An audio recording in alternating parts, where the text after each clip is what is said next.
पार्थाय प्रतिबोधितां भगवता नारायणेन स्वयं व्यासेन ग्रथितां पुराणमुनिना मध्ये महाभारतम् अद्वैतामृतवर्षिणीं भगवतीम् अष्टादशाध्यायिनीम् अम्ब त्वामनुसन्दधामि भगवद्गीते भवद्वेषिणीम् प्रपन्नपारिजाताय स्तोत्रवेत्रैकपाणये ज्ञानमुद्राय कृष्णाय गीतामृतदुहे नमः। सद्गुरु प्रपन्नपारिजाताय स्तोत्रवेत्रैकपाणये ज्ञानमुद्राय कृष्णाय गीतामृतदुहे नमः। सद्गुरुं सच्चिदानन्दं केवलं करुणाकरं ज्ञानयोगेश्वरं वन्दे ज्ञानदेवं पुनः पुनः। 3 श्लोक राहिलेत। 27वा श्लोक आपण बघितला आहे।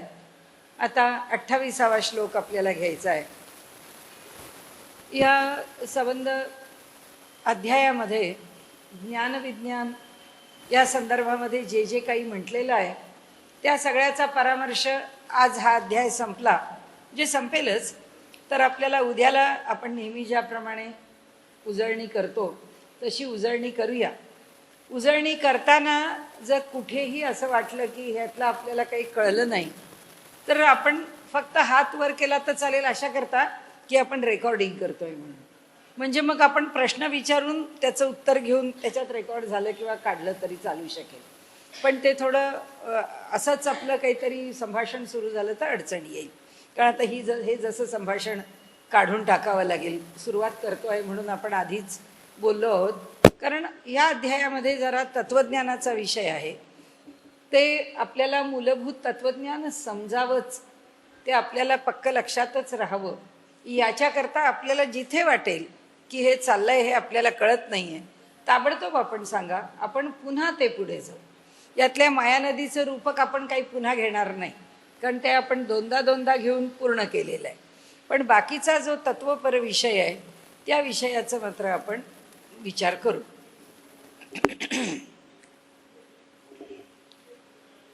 यामधला 28वा श्लोक जो आहे तो श्लोक माझ्या कल्पनेप्रमाणे आपला झाला आहे। ये ऐसे विकल्पाचे वायाणे काटे देखो निसणाणे।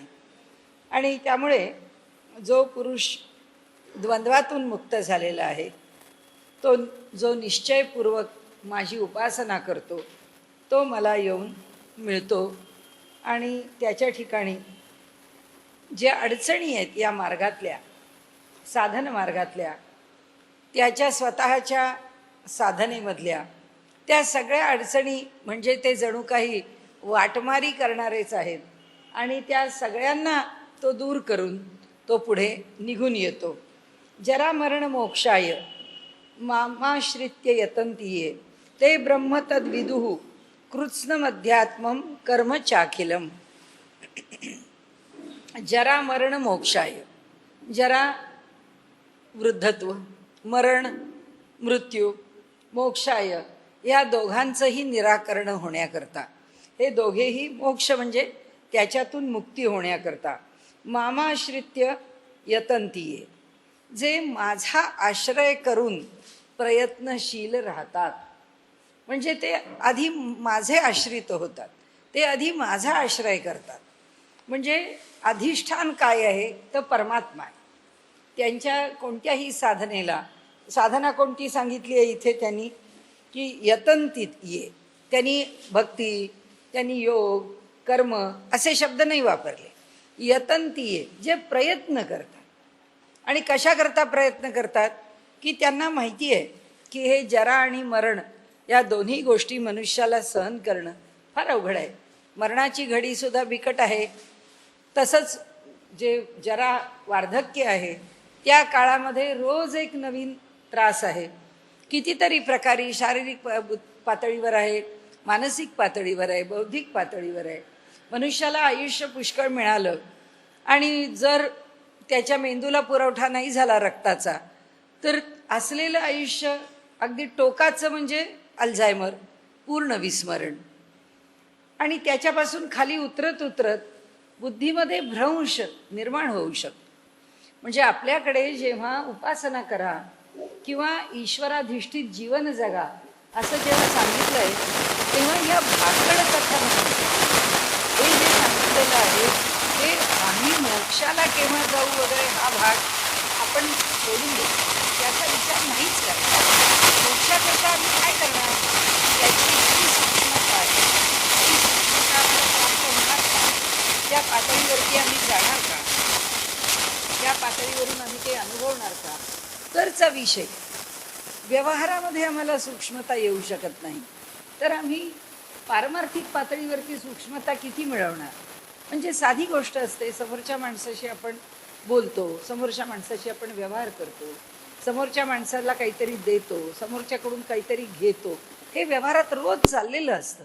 पण हे चालू असताना सुद्धा आपण त्याच्याशी कसं बोलावं, म्हणजे दुसऱ्याच्या पोटात शिरणं म्हणतो किंवा दुसऱ्याच्या मनाला जाणणं म्हणतो, ते आपल्याला किती जाणता येतं.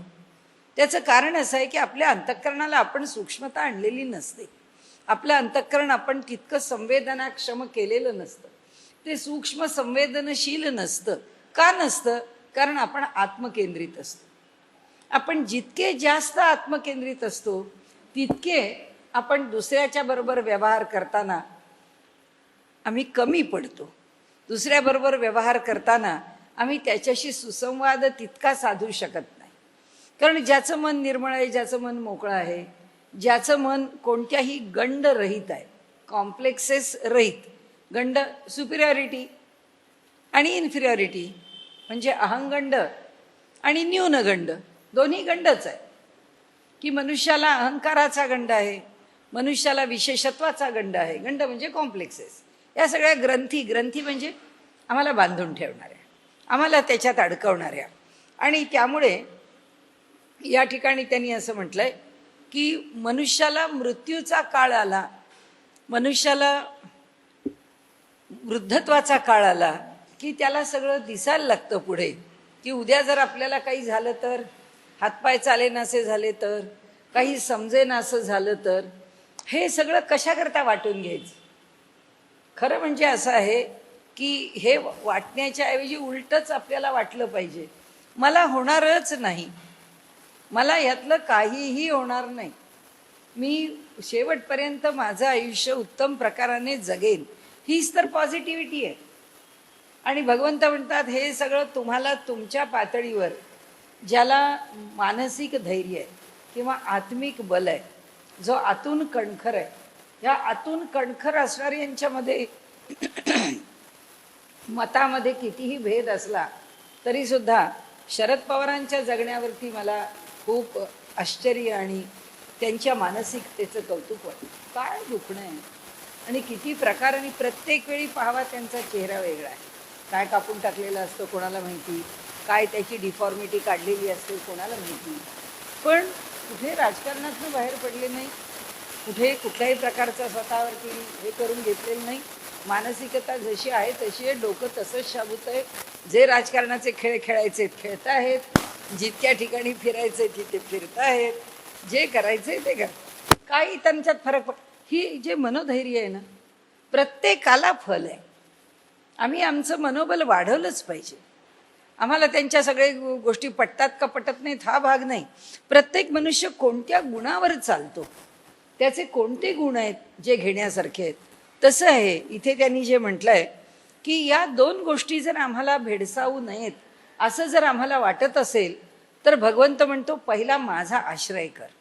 का माझा आश्रय करे, कारण आम्हाला गरज नाही, नको, तुला गरज नसेल तर करू नको, पण खुदी को कर इतना बुलंद, आपल्याकडे तो उर्दू शेर आहे ना, कि हर बात के पूछे, म्हणाले भगवान पूछे बोल बंदे तेरी रजा क्या है, हर बात के पहले पूछे. म्हणाले कोण विचारणार आहे, भगवान विचारणार आहे, परमेश्वर विचारणार आहे, बा सांग तुझ्या मनात काय, तर तुला जे पाहिजे आहे ते देतो. स्वतःलाच इतका पूर्ण असा सक्षम समज, नाही तर दुसरी विचारसरणी अशीच शायरीमध्ये हा म्हणतो की खुदी को कर इतना बुलंद, के हर बात के पहिले, हर मकसद के पहिले, काही तिथे जे आम्हाला योग्य वाटेल ते घालावं. हर बात के पहिले खुदा पूछे बोल बंदे तेरी रजा क्या है, आम्ही म्हणू भगवान पूछे बोल बंदे तेरी रजा क्या है. दुसरा काय म्हणतो, मुद्दा लाख बुरा चाहे तो क्या होता है, वही होता है जो मंजुरे खुदा होता है. म्हणजे हा निगेटिव्हिटीच्या विचाराकडे असणारा माणूस आहे की हा म्हणतो माझ्या मनात वाईट विचार आले तर काय झालं, केला असेल मी वाईट विचार, पण जे परमेश्वराची इच्छा आहे तीच घडते, माझी मानसिकता बदलायला कशाला सांगता.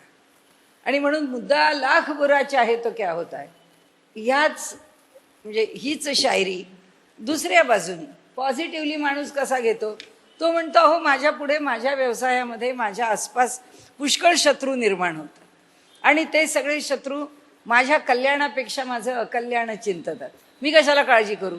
मुद्दा लाख बुरा चाहे तो क्या होता है, वही होता है जो मंजुरे खुदा होता है. त्यांनी काही विचार केला तर करू दे, माझ्यापुरतं काय घडायचं आहे ते घडेल कसं, जे ईश्वराला पाहिजे आहे ते. इथे आपण कशात बसतो, आपली मानसिकता काय आहे ती बघून घ्यावी. आणि काय होतं की मनुष्य निरीश्वरवादाच्या उगाच मागे लागतो, किंवा मनुष्य म्हणतो नाही ठीक आहे लोक म्हणतात तसं ईश्वराच्या बद्दलचा विचार करायला हरकत नाही, पण आम्ही न्यूट्रल आहोत, आम्ही उदासीन आहोत, आम्ही ना ईश्वरवादी आहोत आणि आम्ही ना फारसा ईश्वराचा विचार जे आहे ते ठीक आहे, आम्ही काही त्या पूजाबीजेच्या भानगडीत पडत नाही, आम्ही काही त्याच्या उपासने वगैरेच्या भानगडीत पडत नाही, ठीक आहे लोकांना पटतं पटू दे, न पटतं न पटू दे, आम्ही त्या दोन्हीमध्ये नाही आहोत. ही जी भूमिका मनुष्य ठेवतो हा असा कुंपणावरचा मनुष्य असतो, तो इकडेही नसतो तो तिकडेही नसतो, पण त्याला जर चांगलं वळण मिळालं तो चांगल्या बाजूला वळतो. त्याला जर असेच कुणीतरी विचार करणारे भेटले तर तो त्या दिशेने निघून जातो, ती दिशा त्याला जास्त बरी वाटते, कारण त्यांना योग्य विचार माहीत नसतो. आणि म्हणून आपल्या पुढे भगवंत असं सांगतात, किंवा आपल्याकडे जी संस्कार नावाची गोष्ट आहे ती याच करताय की लहानपणी मुलाला देवाला नमस्कार कर, देवाला नमस्कार कर, वयाच्या 7व्या वर्षापर्यंत ते मूल हो नाही म्हणण्याच्या कुठल्याही मानसिकतेत नसतं, कारण त्याला अजून जगाकडनं ग्रहण करायचं असतं. त्याच्यावरती तो संस्कार आम्ही वयाच्या 7व्या वर्षापर्यंत कटाक्षाने केला, ते पडले वळण इंद्रिया सकाळा असं होतं. त्या इंद्रियांच्या वळणामुळे ते मूल अजून त्याला शिंग फुटेपर्यंत आपण जोर करायला सांगतो तोवर ते मूल ऐकत असतं. ऐकता ऐकता त्याची मानसिकता घडली तर उत्तम आहे, नाही घडली तरी ठीक आहे, केव्हा तरी ती घडेल, कारण संस्कार करून ठेवलेला आहे, संस्काराचं बीज त्याच्या ठिकाणी पडलेलं आहे. आणि ते जे बीज आहे ते काही अगदीच वरवरचं नाही आहे, चांगलं सखोल आहे, आणि त्यामुळे करणे, संस्कार करणे हा भाग आहे. आता कसं होतं ईश्वरवादी दृष्टिकोन, आता आपण एक बघा की सगळे जे गायक असतात ते सगळे गायक ईश्वराचे उपासक असतात, आणि नादब्रह्माची तर ते उपासना करतच असतात, कारण अगदी स्वच्छ स्वर, एक षड्ज लावला, एक गांधार लावला, एक पंचम लावला, तर तो स्वच्छ स्वर लावल्यानंतर त्या गायकाला त्या नादब्रह्माचा जो आनंद आहे आणि त्या उपासनेचं जे सामर्थ्य आहे ते त्याला समर्थ बनवत असतं. जो कलाकार आहे तो फार संवेदनाशील असतो, त्या संवेदनाशील माणसाला भरीला हे सामर्थ्य आलेलं असतं, कारण त्याची उपासना एकाग्रता केवढी आहे, एक स्वर लावायचा म्हणजे केवढं एकाग्र व्हावं, आणि सहज आहे, स्वाभाविक आहे त्यांना. ते जेव्हा गातात तेव्हा स्वाभाविक ते तो स्वर लावतात. त्याचा लाभ काय होतो? ते समर्थ बनतात. तो मुळामध्ये संवेदनाक्षम असतो, भावनाशील असतो. आता गायक जर ईश्वरवादी नाही झाला तर तो त्याच्या जीवनावरती सरळ मार्गावर टिकू शकत नाही. गायक म्हणजे गायक हे उदाहरणच आहे. नट आहे, कलाकार आहे, कोणत्याही क्षेत्रात ती कला ही प्रत्यक्ष, म्हणजे ज्याला परफॉर्मिंग आर्ट म्हणतो, की ती प्रत्यक्ष सादरच करावी लागते. जेव्हा ती प्रत्यक्ष सादर करावी लागते तेव्हा एकाग्रच व्हावं लागतं. जेव्हा एकाग्र व्हावं लागतं तेव्हा मानसिक बल वाढतच जातं आणि त्यांच्या कुठल्याही साधनेशिवाय त्यांच्या कलेच्या साधनेत ते वाढत राहतं. आता कलाकाराला जर असेच चंगीभंगी मित्रमंडळी भेटली तर तो त्याच टोळभैरवांच्या बरोबर राहतो आणि त्याला जर चांगली मंडळी भेटली तर त्याच्या जीवनाचं कल्याण होतं. आता शिवकुमार शर्मा बघा, कशी माणसं आहेत, किंवा सरोदवादक बघा, की एकापेक्षा एक श्रेष्ठ लोक आहेत की ज्यांनी आपल्या जीवनामध्ये त्या ईश्वराच्या भक्तीमध्ये सगळं मिळवलं आहे. आणि त्यामुळे आपल्याला समोर दिसतात दोन मार्ग आहेत. अधिक ज्याला संवेदनाक्षम लोक म्हणून, त्यांच्यामध्ये हा विषय का घेतला?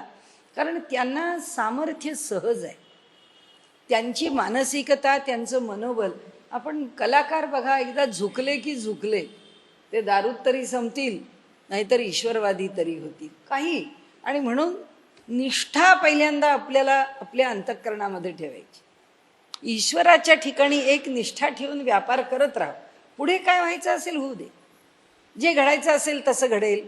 ज्या पद्धतीने आपण पुढं लगेच आम्ही अगदी काही मोठे साक्षात्काराला प्राप्त होऊ असं नाही, पण जे काही आम्ही करतो आहोत त्या इथे भगवंतानी म्हणून सांगितलं आहे की बाबा तुला जरा मरणापासून, जरा मरण मोक्ष आहे, जर ह्याच्यापासून तुला मुक्ती पाहिजे असेल तर काय कर, माझ्या आश्रयाने प्रयत्न कर.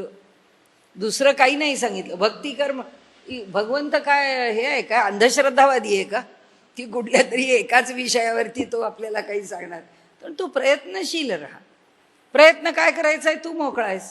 भगवंतानी शेवटी पण म्हटलं यथेच्छसी तथा कुरु. आता तुला सगळं सांगून झालेलं आहे, जे तुला करायचं आहे ते तू कर. प्रत्येकाला स्वातंत्र्य आहे विचाराचं आणि निर्णयाचं. तू तुझ्या इच्छेप्रमाणे त्याचा निर्णय कर. तसंच त्यांनी इथे सांगितलं प्रयत्नशील राहा, फक्त प्रयत्न कर. आता तुझ्या आवडीचा प्रयत्न कोणता आहे बघ. असं कोणी आपल्याला विचारायला येतं, हो सगळेच देव आपल्याला आवडतात, सगळ्यांची स्तोत्र आपण म्हणतो, मग आता आपला देव कोण? म्हटलं कोण म्हणजे आपण ठरवणार.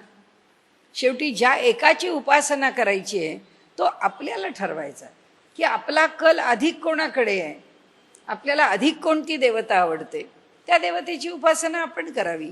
इथे भगवंत म्हणतात माझा आश्रय कर, तू मला सोडू नकोस.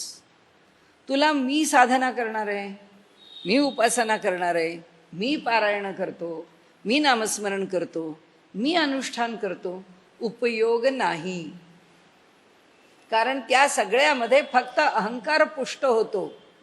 नाहीतर भगवंतानी इथे तू प्रयत्नशील हो असं म्हटलं नसतं.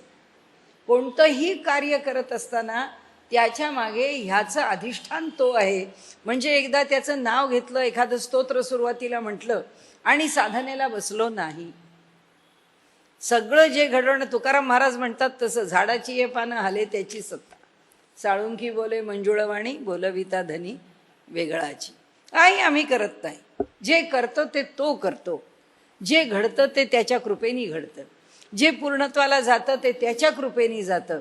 हा विचार ठाम असेल असं आपण नाही म्हणणार, पण हा विचार प्रतिक्षणी मनात यावा हे मात्र आपण म्हणू शकतो. कारण आपलं मन ठाम केव्हा होईल माहीत नाही, आणि ठाम होणं म्हणजे काय हे आपल्याला कुठे माहिती आहे. आपण त्या मार्गावर चालतोय. कालही आपल्याला असं वाटतं नाही माझी देवावरची श्रद्धा अगदी पूर्ण आहे. 1 वर्ष गेल्यानंतर आपल्याला असं वाटतं की अरे तेव्हा मला वाटत होतं त्याच्यापेक्षा ईश्वराबद्दलचं जे वाटणं आहे आता बदललं आहे, हे अधिक वेगळं आहे. तेव्हा नव्हतं इतकं, ते जरा परिपक्व झालं आहे, आता कळत आहे काहीतरी. म्हणजे माणूस दुसऱ्याला सांगताना म्हणत नाही, म्हणजे आता ना थोडंसं त्याच्यामध्ये आपल्याला कळायला लागलं आहे असं म्हणतो. कारण का, त्याला माहीत असतं आधी आपल्याला काय वाटतं. आता तरी कुठे कळलेलं आहे. अजून 1 वर्ष गेलं की तो म्हणतो तेव्हा तरी कुठे कळत. काय ठामपण आहे, काय निष्ठा आहे, काय श्रद्धा आहे, श्रद्धेचं स्वरूप किती व्यापक आहे आपल्याला माहीत नाही. म्हणून भगवंतांनी इथे एक फार चांगलं विधान आपल्याकरता मोकळं करून ठेवलं. माझ्या आश्रयानी कर, माझा आश्रय ठेव. जो प्लॅटफॉर्म आहे ज्याच्यावर उभा राहून तुला साधना करायची आहे, तो जो पाया आहे तिथे मी आहे असं समज. आणि म्हणून आपल्याकडे त्याला अधिष्ठान असं म्हटलेलं आहे. आपण अधिष्ठान म्हणतो की भगवंताच्या अधिष्ठानावरती समर्थांनी म्हटलंय तसं की तेथे पाहिजे अधिष्ठान ईश्वराचे, ईश्वराच्या अधिष्ठानावरती कार्य करावं. तसं इथे आपल्याला भगवंत सांगतायत की म्हणाले माझ्या आश्रयाने यतंती हे, जे प्रयत्नशील होतात, कळत जाईल त्यांना, हळूहळू कळत जाईल. ते ब्रह्म, ते म्हणजे त्या ब्रह्माला, ते ब्रह्म तद्विदुः तत् क्या, ते त्या ब्रह्माला विदुः जाणतात. कृत्स्नम अध्यात्मम कर्म चाखिलम. काय काय जाणतात?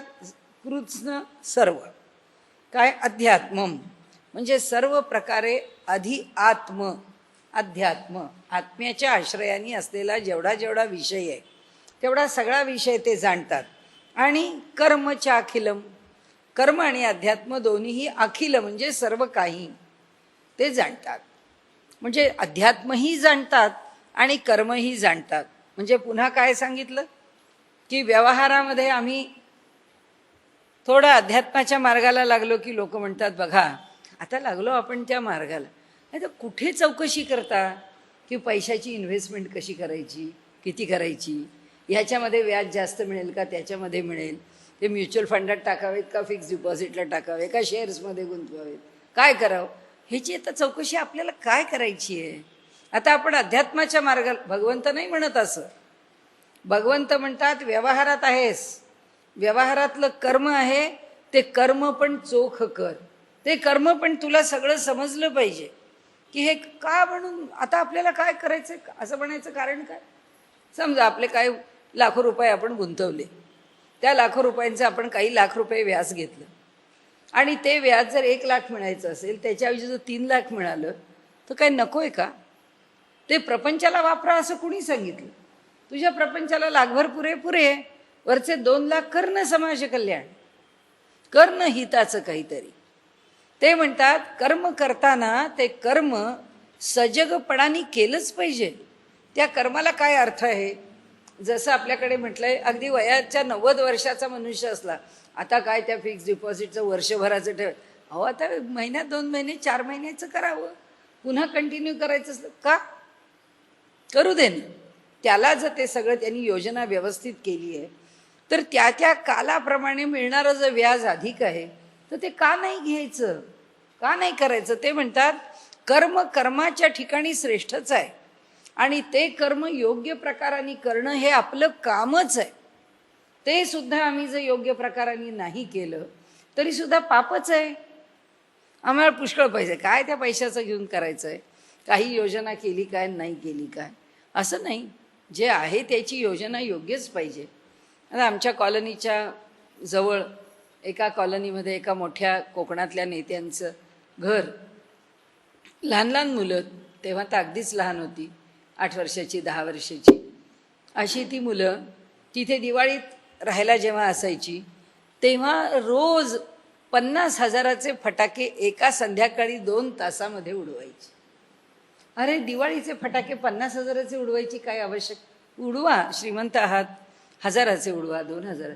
अहो मग तेच पैसे द्या ना, कुणातरी योग्य संस्थेला द्या, कुणातरी योग्य ठिकाणी द्या की जिथे त्यांची पण दिवाळी होईल, त्यांच्याही घरामध्ये चूल पेटेल, त्यांच्याही घरामध्ये गोडधोड होईल. त्याही मुलांना जर चांगले कपडे सुद्धा घालायला मिळत नसतील तर मिळतील ना 4 चांगले कपडे. म्हणजे हा जो संस्कार आहे, हा संस्कार कोणता आहे, हा कर्माचा आहे.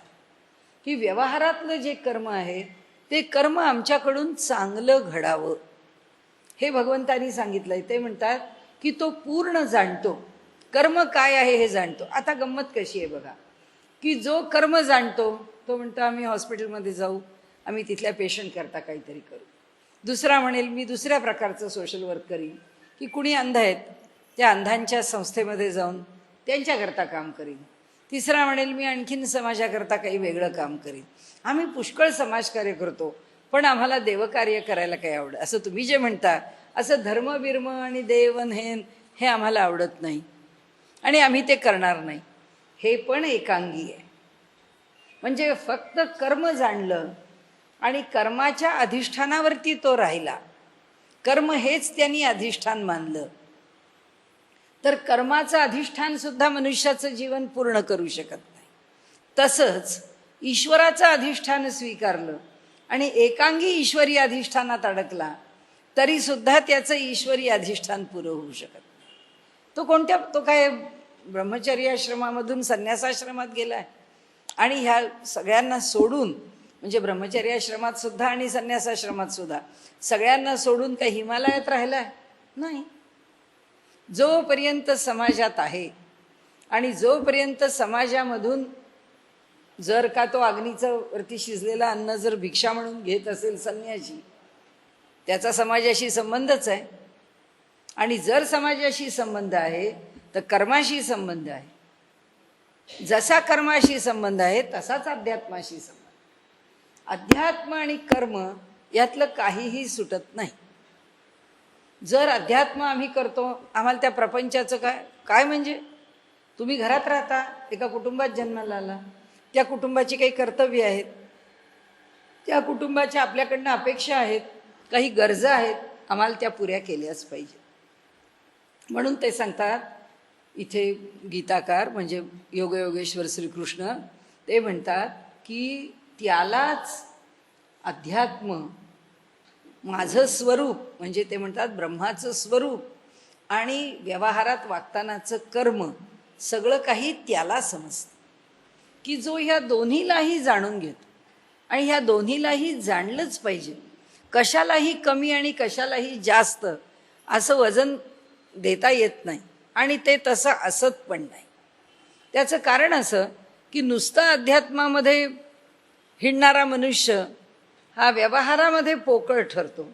नुसता व्यवहारात समाज सुधारक म्हणून जे काम करतात किती अहंकारी असतात, नुसते विद्वान म्हणून काम करतात. पुण्यातलेच एक मोठे इतिहास संशोधक, स्वतःचं नाव पुष्कळ त्यांनी मिळवलं आपल्या व्यासंगाने, पण त्यांच्या जेव्हा लक्षात आलं की हे आपलं जे इतिहास संशोधन आहे, हे इतिहास संशोधन आता ही जी नवीन बाळं आलेली आहेत, आपल्याला जे मिळालेलं आहे सगळं, तर त्याची सत्यासत्यता पडताळल्यानंतर असं दिसतं आहे की आपण जे निष्कर्ष काढले आहेत ते निष्कर्ष आता टिकणार नाही आहेत. कारण त्याच्यापेक्षा पुढच्या गोष्टी आपल्यासमोर आल्या आहेत की ज्याला अधिक ठोस पुरावा आहे आणि आपण ज्या निष्कर्षाला आलो ते निष्कर्ष चुकीचे आहेत. त्यांनी काय सांगावं इतिहास संशोधक मंडळामध्ये, माझा मृत्यू झाल्यावर ती बाळं बाहेर काढा, तोपर्यंत ती बाळं बाहेर काढू नका. कारण असं की माझं संशोधन चुकीचं ठरेल आणि आता मी इतका वृद्ध झालोय की आता नवीन संशोधन करू शकत नाही. म्हणजे हा संशोधकच नाही आहे.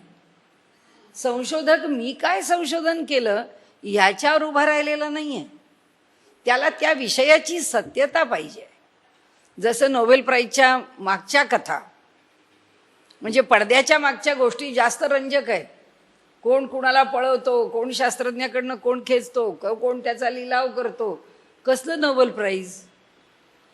म्हणजे ते कशा करता, दृश्य.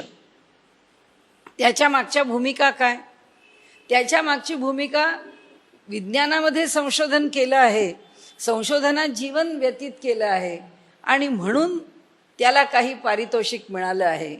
आता कुणालाही पारितोषिक मिळतं, कुणालाही पद्म मिळतं. आता ही पदवी आहे. पदवी म्हणजे पद म्हणजे पाऊल, पाऊल ज्याच्यावर पडतो तो मार्ग. पदवी म्हणजे विशेषत्वानी पाऊल कुठे टाकायचं हे सांगणारं जे स्वरूप आहे ती पदवी आहे. म्हणजे आपल्याला आम्ही BA झालो की लगेच आपल्याला कळतं यांनी आर्ट्सला आहे हा, मग आपण तुमचं स्पेशल सब्जेक्ट काय होता, तो माझा इकॉनॉमिक्स होता. म्हणजे तो कोणत्या मार्गावरून निघाला, तो BA झाला तर त्यांनी इकॉनॉमिक्स घेतलं, अर्थशास्त्र घेतलं, तो अर्थशास्त्रावरून पुढे चाललेला आहे. आणि त्यांनी काय मिळालेलं आहे त्याला, त्यांनी इतपत अभ्यास केला आहे की त्याला थोडं त्या विषयाचं विशेषत्व कळलं आहे. पण म्हणजे कितपर्यंत कळलं आहे, कुठपर्यंत कळलं आहे? पदवी, म्हणजे त्या मार्गावरती विशेषत्वाने कळलं. पदविका डिप्लोमा आहे. ते म्हणतात त्याला जे कळलं त्याच्यापेक्षा ह्याला कमी कळलं आहे.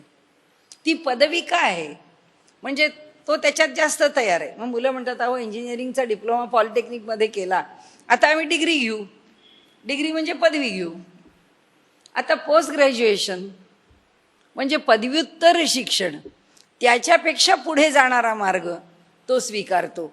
आपल्याला सांगण्याचा हेतू असा आहे की या ठिकाणी जे मार्गदर्शन आहे, ह्या ठिकाणी जो मार्ग आहे जो निवडलेला आहे, त्या मार्गावरून चालताना मनुष्य त्यातनं काय समजून घेतो. म्हणून ते सांगतात की ह्या मार्गावरून चालताना जर तुम्ही फक्त व्यवहारच समजलात तरीही भागणार नाही. तुम्ही फक्त अध्यात्म समजायला त्याच्या मागे धावलात तरीसुद्धा भागणार नाही, तरीसुद्धा चालणार नाही. म्हणून दोनही विषयांचा समतोल आम्हाला कळलाच पाहिजे. आपल्याकडे असं म्हटलं आहे की जो समाज कार्य करतो आणि जो माऊलींच्या भाषेत, म्हणजे माऊलींनी म्हटलं आहे की स्वकर्म कुसुमांची वीरा तया सर्वात्मका ईश्वरा, सगळ्यांच्या ठिकाणी असणारा जो परमात्मा आहे त्याला स्वकर्म कुसुमांची वीरा, की आपल्याच कर्मांची अंजोळी त्याला वाहिली तर काय आहे, अपारा तोषा लागी. परमात्म्याला फार संतुष्टता आहे.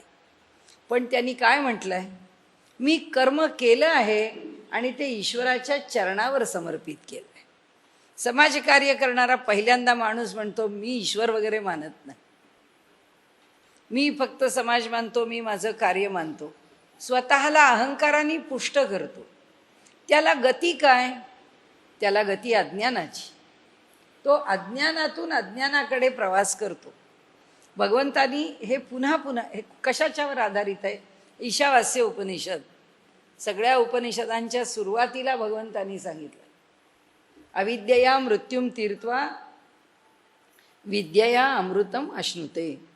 विद्येने अमृतत्वाची प्राप्ती होते, अविद्येने मनुष्य तिथेच अडकलेला असतो. नुसती अविद्येत अडकला तरी अडकतो, नुसत्यात विद्येत अडकला तरी अहंकारात अडकतो. म्हणजे दोघेही स्वतंत्र स्वतंत्र हे पुन्हा त्या अव्यक्तामध्ये अज्ञानामध्येच पडले. विद्या घेऊन अज्ञान आहे आणि विद्या नुसतीच न जाणता, त्याच्या मागचं सूत्र न जाणता कर्म करत राहिलो तरी अज्ञान. म्हणजे इथे कर्माचा विचार केला तरी अज्ञान आहे आणि नुसता अध्यात्माचा विचार केला तरी अज्ञान आहे. म्हणजे अध्यात्माच्या अभ्यास करणाऱ्याला प्रवृत्तीपर जीवन आहे, ते कसं जगायचं ह्याचं ज्ञान यथार्थ पाहिजे.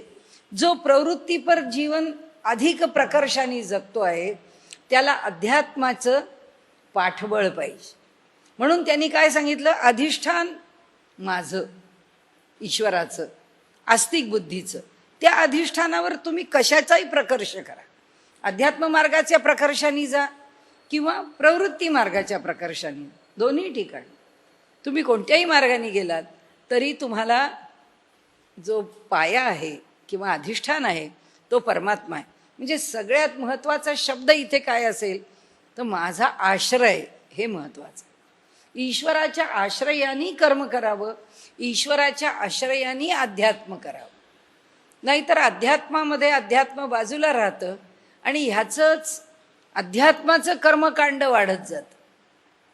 आमच्याकडे पंढरपूरमध्ये म्हणतात की सगळे मठपती कुठे जर बोलवायचे असले तर बोलावणाऱ्याला म्हणजे अगदी त्याच्या पुढे जो काही पेच आहे तो पेच म्हणजे मोठा कठीण आहे. यक्ष प्रश्नासारखा उभा राहतो तो त्याला. का? कारण ह्या सगळ्या मठपतींना बोलावणं केलं, मठपती आले आणि आता त्यांचं पूजन करायचं आहे, त्यांचा सत्कार करायचा. पहिला टिळा कोणाला लावायचा? कुणालाही लावला तरी दोघे चौघे नाराज आहे. कशामुळे? हेच कारण. जो माझ्या आश्रयाने राहतो त्याच्या मनामध्ये ही भूमिकाच येत नाही, येऊच शकत नाही. पण जो तो आश्रय घेत नाही, तो अध्यात्म करतो तरी व्यापार व्यवहारच करतो, आणि तो कर्म करतो तरी व्यापार व्यवहारच करतो. म्हणून भगवंतांनी इथे सांगितलं की जरा मरण या दोन्हीमधनं सुटायचं आहे. आधी विचार करायला लागलो तर खरा आपण अधिक आनंदी होण्यासारखाच श्लोक आहे भगवंताचा. भगवंत म्हणतो माझ्या आश्रयाने प्रयत्नशील राहा, तुम्हाला जरा त्रास देणार नाही, व्याधी त्रास देणार नाही, आणि मरण तुम्हाला येऊन शिवणार नाही, स्पर्शणार नाही. मरण येऊन तुम्हाला घेऊन नाही जाणार, तुम्ही जाल, तुम्ही तुमच्या इष्टदेवतेकडे जाल. मृत्यू येऊन तुमचा कब्जा नाही करणार. मग काय, जर आम्हाला या जगात जगत असताना खरंच जरा व्याधी ह्या जर आम्हाला नको आहेत तर कुणाचा आश्रय घ्यावा. भगवंतांनी सांगून ठेवलं की ज्याला बाबा घाबरतोस ना, त्या म्हातारपणाला पण आणि त्या मरणाला पण, या दोन्ही गोष्टी तुला स्पर्शणार. कसं सहज या मार्गावरती तू विना सायासेन मरणम, विना सायास मृत्यू आला कसा आला कळणार पण नाही. अगदी सहज वस्त्रांतर करावं तसं सहज देहांतर होऊन जाईल. पण केव्हा होईल? भगवंत म्हणतात माझ्या आश्रयाने. माझ्या आश्रयाने, हो हो आम्ही भगवंताचाच आश्रय घेतलाय, देवाला एक नमस्कार केल्याशिवाय आम्ही कोणतंच काम करत नाही. भगवंत म्हणतो असं प्रयत्नपूर्वक. आज नमस्कार केला, उद्या देवाला पाहिलं, परवा देवाचं प्रेम वाटतं, उद्या आणि परवा लगेच एका आठवड्यात होणार आहे असं नाही. पण ही प्रगती आहे की देवाशी डायलॉग करावा असं वाटला पाहिजे. एक दिवस येईल की सगळं काही त्याला सांगितल्याशिवाय काही करावं असं वाटणार नाही. म्हणाले प्रयत्न आहे, आम्ही त्याला आश्रय मानला. कुणाला महत्त्व द्यायचं?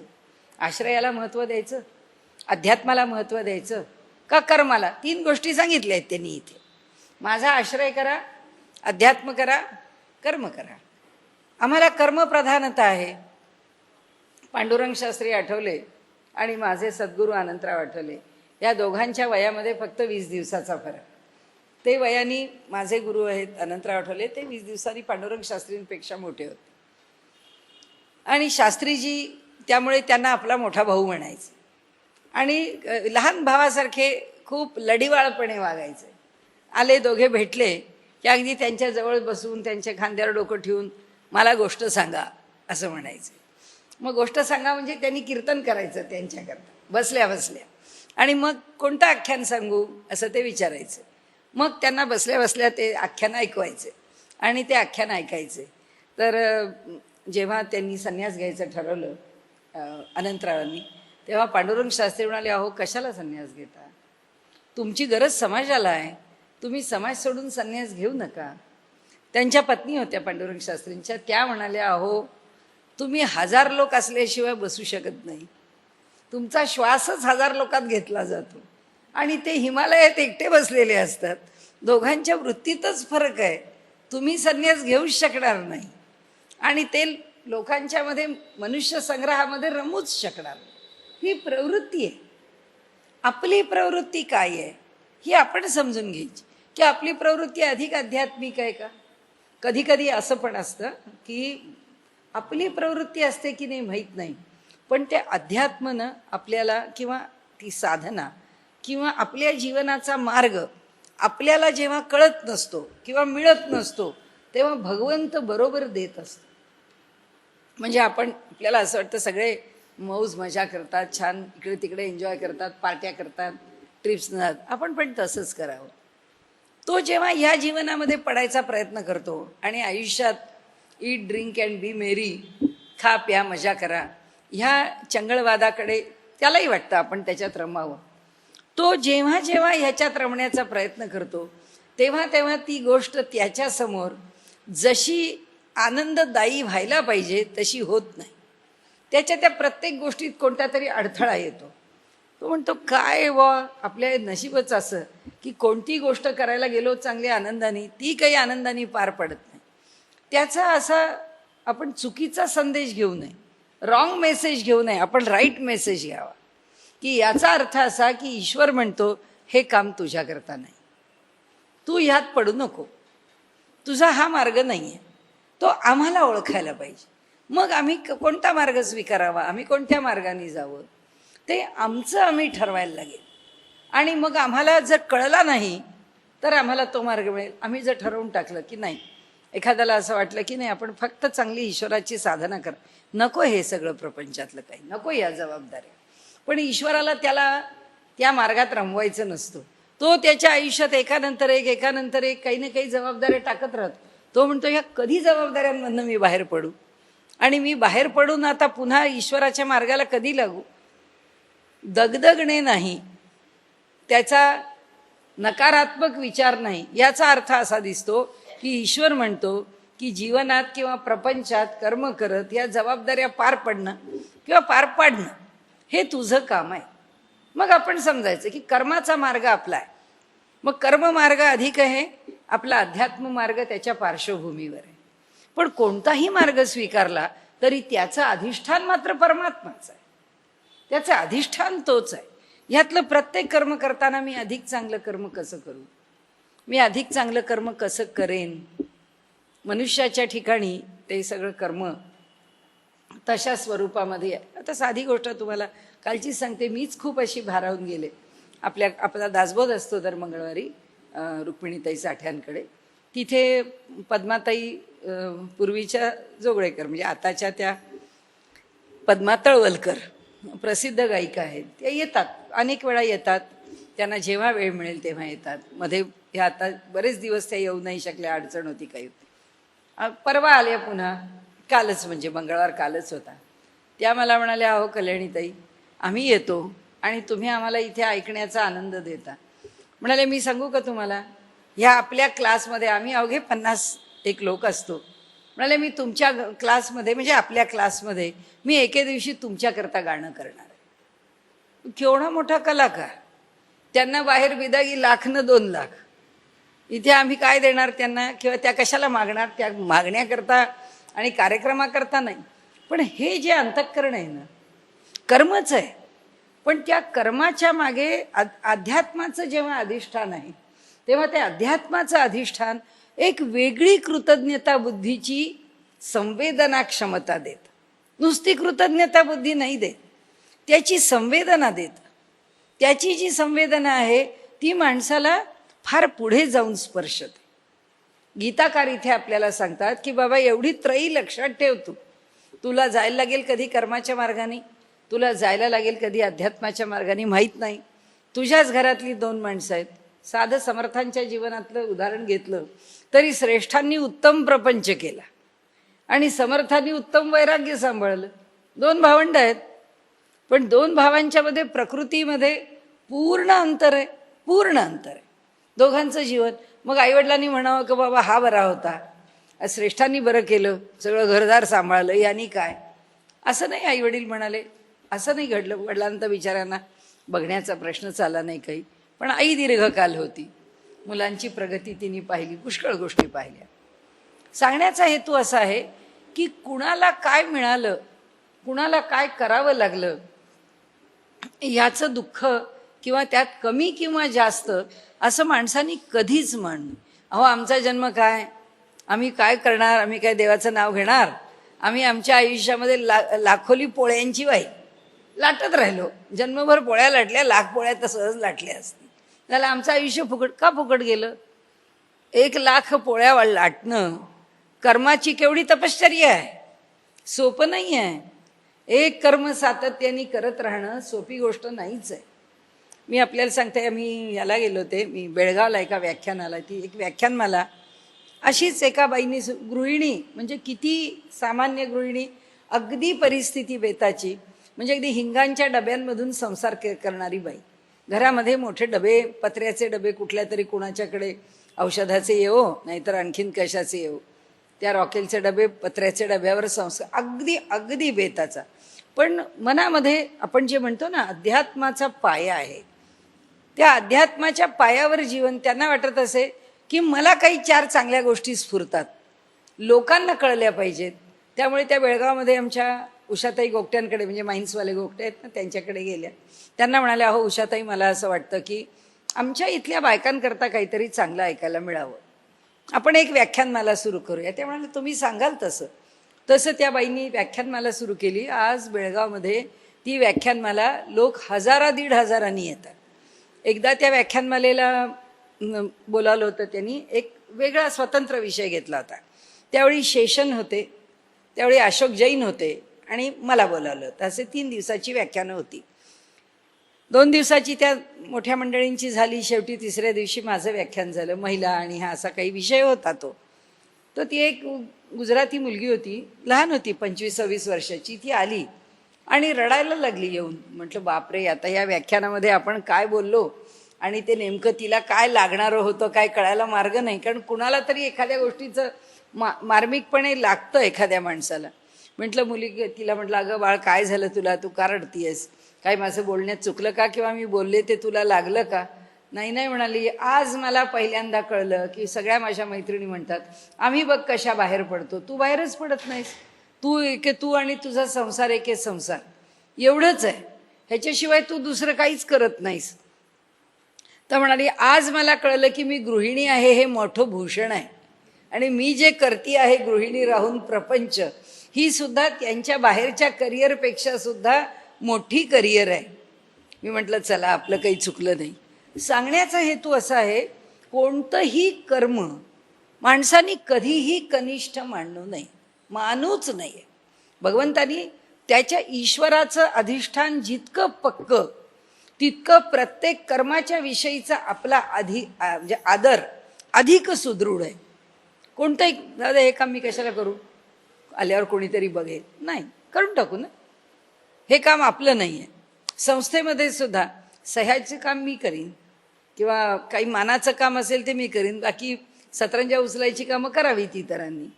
का असं म्हणाले, का हे घडतं याचं कारण असं की त्या ठिकाणी आमच्या अधिष्ठानाला ईश्वर नाही आहे. अहंकार आहे वगैरे हे फार वर झालं, हे खूप वर आलो आम्ही. अहंकार आहे म्हणताना आम्ही पुष्कळ पायऱ्यावर चढल्या. खालची पायरी काय आहे, खालची पायरी ईश्वर आहे, की हे सगळं काम ईश्वराचं आहे, हे देणं ईश्वराचं आहे. त्यांनी जे काम दिलं आहे ते ईश्वराने दिलं आहे, त्याच्या आवडीकरता त्याच्या संतोषाकरता करतो. ही धारणा जर त्याच्या ठिकाणी असेल तर ते काम नक्कीच कोणत्याही प्रकारे निकृष्ट नसतं, श्रेष्ठ नसतं.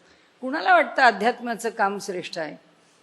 एक म्हणजे असं बोलून मला कोणाला नावं नाही आहेत ठेवायची, पण ग्रंथच्या ग्रंथ पाठ केले आणि ते ग्रंथाचं पाठांतर घेऊन गावोगावी फिरत राहिले की आम्हाला ग्रंथ पाठ आहे, की समोरच्या माणसाला वाटतं बाबा या माणसाला एवढा मोठा ग्रंथ पाठ आहे.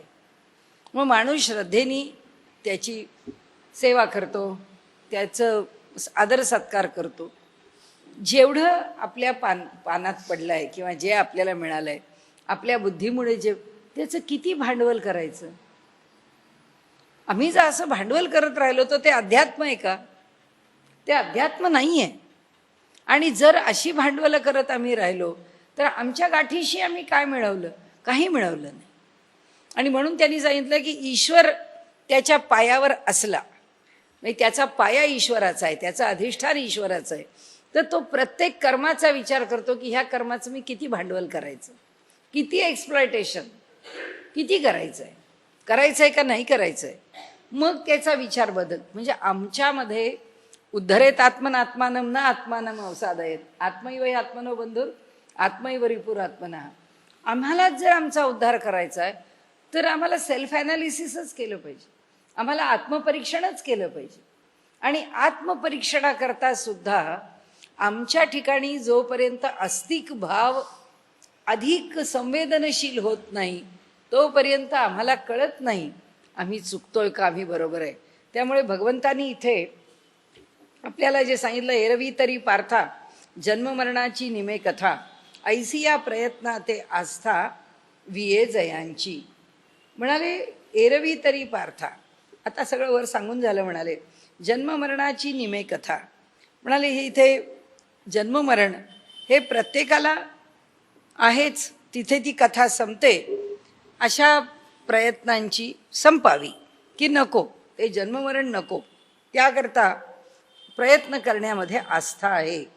तया तो प्रयत्नूची एके वेळे मग समग्रे परब्रह्मे फळे, तो जर खरंच प्रामाणिकपणे प्रयत्नशील राहिला तर म्हणाले काय होतं, समग्रे सगळ्या बाजूनी, सम अग्रे. पुन्हा कसा शब्द आहे बघा, आपण समग्र शब्द व्यवहारामध्ये उळवळीत करूनच वापरतो, पण मुळात समजून घेतला तर कोणतीही एक गोष्ट पाहायला लागलो तर त्याची सगळी अग्र सारखी आहेत. सगळी अग्र सारखी असायला कसं असावं लागतं, गोल. आणि त्या गोलापासून सगळं बाहेर पडलेलं आहे. म्हणजे अंतर प्रत्येक अग्राचं कसं होतं, सम. चौकोनी असेल तर तसं होत नाही, म्हणून समग्र. आपल्याकडे अखंड मंडलाकारम एवढ्याच करता म्हटलंय सद्गुरूंनी. आमच्याकडे शून्य ही संकल्पना वेगळी आणि वर्तुळ ही संकल्पना पण वेगळी आहे. म्हणून आमचं कालाचं चक्र आहे. आम्ही त्याला चौकोन बिवकोन केलेलं नाही आहे. कारण कोणत्याही ठिकाणी जा, कोणत्याही बिंदूवर जा, तो सारखाच आहे. केंद्रापासून तो सारखाच आहे, कारण तो परिघावरच आहे आणि त्यामुळे त्याची त्रिज्या सारखीच आहे. आणि म्हणून त्यांनी इथे म्हटलं की समग्रे परब्रह्मे फळे. म्हणाले काय होतं, परब्रह्माच्याकडून त्याचं योग्य प्रकाराने फळ मिळतंच मिळतं. कारण तिथे तराजूचा काटा आहे, तो धारवाडी काटा आहे. परब्रह्म काय आपलं उगीच फळ द्यायला बसलंय असं नाही होणार. जया पिकले या रसुगळे पूर्णतेचा. किती देतो तो, किती फळ देतो, तर फळ परिपक्व देतो. आणि म्हणून शब्द किती सुंदर वापरलेत बघा. म्हणजे ती एक ज्ञानेश्वरीनं आपण जन्मभर ऐकत राहिलो ना आणि सांगत राहिलो ना तरी सुद्धा ती कधी संपायची नाही. काय माऊलींची वाणी आहे, काय एक एक ओवी आहे. म्हणाले मग समग्रे परब्रह्मे फळे. परब्रह्माच्या ठिकाणी तो जे फळ देतो ते कसं देतो, सम अग्रे. आता ही परिपक्वता कोणाला आली, कारण का पुढे पिकले या रसुगळे पूर्णतेचा, म्हणून समग्र शब्द आला. म्हणून त्या समग्र शब्दाच्या मध्ये सम अग्र आहे, तेव्हा गोल चेंडू आहे धरा, आणि त्या चेंडूला किती अग्र केली, अनंत. अनंत अग्र. दुसरीकडे भगवंत काय म्हणतात, जो ब्रह्माचं ज्ञान करून घेतो ब्रह्मविद ब्रह्मैव भवती. ब्रह्माला जाणणारा ब्रह्मच होतो. म्हणजे अग्र किती झाली, सम अग्र सगळी. जे ज्ञान परब्रह्माचं ते ज्ञान त्याचं, काही वेगळा ठेवत नाही तो त्याला. आपणासारखे करीती तात्काळ, नाही काळ वेळ जया लागी. सद्गुरूंचा अधिकार तोच आहे. तर आता कसे शब्द असतात बघा, योजना कशी असते. मग समग्रे परब्रह्मे फळे. परब्रह्माच्या ठिकाणी मिळणारं जे ते फळ आहे ते कसं आहे, जया पिकले या रसुगळे. ते फळ किती परिपक्व झालं आहे की परिपक्व झालेलं फळ सोलून त्याच्या रसाचा आस्वाद घेण्याची आवश्यकता नाही. त्या फळाचा जो रस आहे तो आपोआप सहजी आमच्या मुखात पडतो, कारण त्याच्यापासून रस पाझरतोय. आता हा रस का म्हटला, रसो वै सहा, उपनिषदांचं वचन आहे. काय आहे, परमात्मा कसा आहे, रसमय आहे. उगाच एक फळ घेतलं आणि त्याचा रस घेतला, हे असे दृष्टांत नसतात. आणि त्यामुळे ह्या फळाचा रस, कारण परमात्म्याचं लक्षण काय आहे, रसो वै सहा. तो रसरूप आहे, तो रस आहे. मग रस कशाचा, माऊली म्हणते फळाचा. फळ कशाचं, ते फळ कसं आहे, समग्र. सगळ्या गोष्टी ज्या फळामध्ये समाविष्ट आहेत. आणि कशामुळे, प्रयत्नामुळे. काय प्राप्त झालं, ज्ञान प्राप्त झालं. त्यांनी पुढे सांगून टाकलं की ते ब्रह्म तद विदुहू. वरती सांगितलं ना, कृत्स्नम अध्यात्मम कर्मम चाखिलम. संपूर्ण अध्यात्म आणि संपूर्ण कर्म त्याला कळलंय. संपूर्ण अध्यात्म संपूर्ण कर्म कळलंय म्हणून माऊलींनी दृष्टांत काय दिला, फळ पिकलंय आणि फळाचा रस प्रवाहित झालाय. आता भगवंताचा जो रस आहे तो रस थांबणारच नाही आहे, तो प्रवाहितच आहे. म्हणजे अखंड कृपा त्याला प्राप्त झालीच आहे. म्हणाले रसुगळे पूर्णतेचा. तो रस कोणत्या स्वरूपाचा आहे, पूर्णता हाच रस आहे. म्हणजे कसा आहे, तो पूर्णमद पूर्णमिदम आहे, सर्व काही पूर्णच आहे. ही अवस्था त्याला प्राप्त झाली आहे. ते वेळी कृतकृत्यता जगभरे. जेव्हा ही स्थिती त्या साधकाला प्राप्त होते त्यावेळी काय होतं म्हणाले, सबंध जग कृतकृत्यतेने भरून जात. कुठेही पाहिलं तरी परमसमाधान आहे, परमसमाधान. तेव्हाच बघणारी, दिसणारी, अनुभवणारी, आपल्या प्रत्ययाला येणारी प्रत्येक वस्तू ही केवळ आनंदाचा ठेवा आहे. आणि म्हणून भगवंताचं सच्चिदानंद नाव आपल्या अंतःकरणामध्ये सारखं ठेवावं. कारण परमात्मा कसा आहे, आनंद आहे. बस जगाकडे पाहायचा, आनंद भरीन तिन्ही लोक. म्हणून तुकाराम महाराज म्हणतात, जगाकडे पाहताना वेगळं काही वाटतच नाही, फक्त आनंद आहे. आनंदाशिवाय इथे काही निर्माण होत नाही, दिसत नाही, असत नाही. म्हणून कृतकृत्यतेने हे जग भरून राहिलेले कृतकृत्य आहे. तेथ अध्यात्माचे नवल पुरे, कर्माचे काम सरे, विरमे मन. म्हणाले आता आध्यात्मिक ज्ञानाचं नवल पुरे, आता ती वस्तूच झाला ना. कुठपर्यंत झाड, बी, कलम, खत, पाणी, त्याला फवारे, त्या फुलांची काळजी, जिथपर्यंत आंबा ते फळ लागत नाही तिथपर्यंत. आंबा काढून आढीत, म्हणजे पाडाचा आंबा काढला, आढी लावली, अगदी आंबा परिपक्व झाला. आता या बाकीच्या गोष्टींची काय आवश्यकता आहे? आता फक्त आपल्या घरच्या पेटीमध्ये आंबे ठेवायचे आणि रोज पाहिजे तेवढे काढून खायचे, एवढंच काम राहिलं. म्हणून ते म्हणतात की आता काय झालं, कर्माचे काम सरे, कर्माचं काम संपून जातं. विरमे मन, आता मन जे आहे ते विराम पावतं, मनही राहत नाही. अध्यात्माचा विषय आता जाणून घेण्याचा शब्द विषय राहत नाही, तो अनुभवण्याचा विषय झालेला आहे.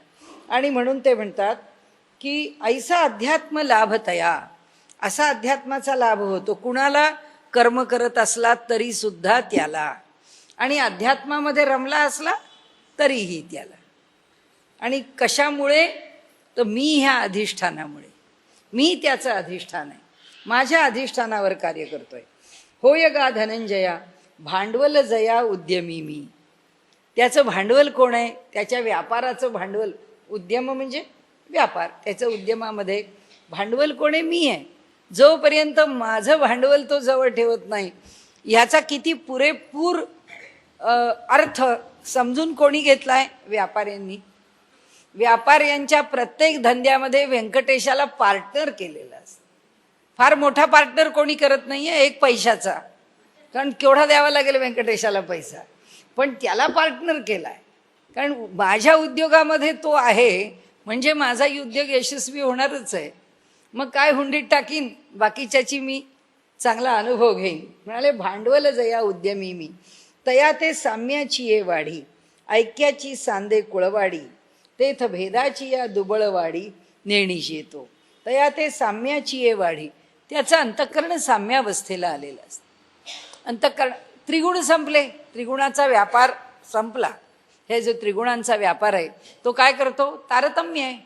कधी सत्व जास्त आहे, कधी रज जास्त आहे, कधी तम जास्त. ही तारतम्याची अवस्था संपून जाते. ते काय येतं, साम्यावस्थेला येतं, त्याच्यामध्ये वाढ होते, काळ वाढत जातो. म्हणजे अंतःकरण त्या अवस्थेमध्ये राहण्याचा का, कारण कसं असतं, एक साक्षात्कार झाला, एक जाणीव झाली, अंतःकरण साम्यावस्थेला आलं, प्राथमिक स्थिती आहे. किती काळ टिकतं, एखाद क्षण, एखाद दुसरा क्षण, एखाद मिनिट, त्यानंतर पुन्हा बिचारा व्युत्थान स्थितीत इकडे इकडे तारतम्यामध्ये येतो, पुन्हा आपल्या मनाला एकाग्र करतो. तुकाराम महाराज म्हणतात, रात्रंदिन आम्हा युद्धाचा प्रसंग, आम्हाला ते युद्धच करत राहावं लागतं. काय माहिती नाही कधी कोणत्या गुणाला प्राधान्य मिळेल, नाही होता उपयोगी. सारखी साम्यावस्था टिकली पाहिजे. आमच्याकरता म्हणतात, त्यांच्याकरता नाही बरं, पण ते म्हणतात की ही साम्यावस्था टिकली पाहिजे, ही तरतम अवस्था राहता कामा नये. तर हे जे तारतम्य आहे, हे तारतम्य सुटतं. म्हणून तया ते साम्याची ये वाढी, साम्यावस्था वाढत जाते. म्हणजे पहिल्या वर्षात, पहिल्या 6 महिन्यात, पहिल्या 2 महिन्यात 1 मिनिट, 2 मिनिट, 5 मिनिट, 7 मिनिट, पुढे पुढे असं होत राहतं की तो सारखा समाधीत राहतो. आपल्या रामकृष्णांचं चरित्र त्याच्या दृष्टीने वाचण्यासारखं, की किती ईश्वर भाव अंतःकरणामध्ये दृढ होत जातो. त्यांना लोकांनी सांगितलं की आमच्याबरोबर चला. ते म्हणले, अहो मला माझा देहभाव सांभाळता येत नाही, तो मी तुमच्याबरोबर बाहेर कुठे येणार? 4 लोकात येण्याची माझी स्थिती राहिलेली नाही, मी त्या स्थितीत राहिलो नाही, कारण देहभानच नाही मला. ते म्हणतात की मला देहभानच राहत नाही, मग मी काय करावं? तसं आहे, ही साम्याची स्थिती वाढत जाते. लौकिक देहामध्ये त्याचा विशेष अनुभव येत जातो. तया ते साम्याची ये वाढी, ऐक्याची सांदे कुळवाडी. ऐक्याचा जो व्यापार आहे, कुळवाडी व्यापार, ऐक्याचा व्यापार आहे, तो सातत्याने राहतो. सांदे म्हणाले तेथ भेदाची या दुबळवाडी. भेद नावाची दुबळवाडी आहे, इकडे कुळवाडी आहे ना, घराण्याचा व्यापार आहे, ही दुबळवाडी आहे, म्हणजे दुबळी वाडी आहे. म्हणजे भेद हा इथे दुबळा होतो, नेणी जेतो. म्हणाले हे दुबळवाडी दारिद्र्य, हे दारिद्र्य, हे कमीपण, हे दुबळेपण, हे वैकल्य त्याच्याकडे राहत नाही. आता साधी भूताधिदैवम्मा साधी यज्ञम च ये विदुः प्रयाण काले पिचते माम विदुर्युक्त चेतसहा.